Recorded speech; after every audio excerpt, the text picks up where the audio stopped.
السلام عليكم ورحمة الله وبركاته. waxaad soo gadanaysaa cusbadan garabkayga ka muuqata.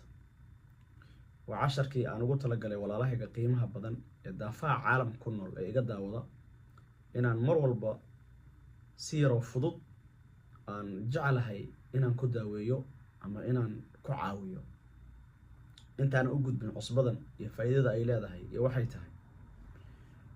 waxaa jirta mar dhaweyto waxaan filayaa 1 saac iyo bar iska 2 saac ka hor walaalo ila joogay oo dhammaantood ka cabanayay xanuunada ruuxiga. cusbada baan soo qaaday, waa sida haddaan ku dhahayo adigana samee. waxaan u sameeyay labada qaybta koobaad cusbadan soo qaaday, kadibna gacanta bidixda ayaan ugu shubay cusbada. markaan ugu shubay waxaan ku dhahay saa iskugu laab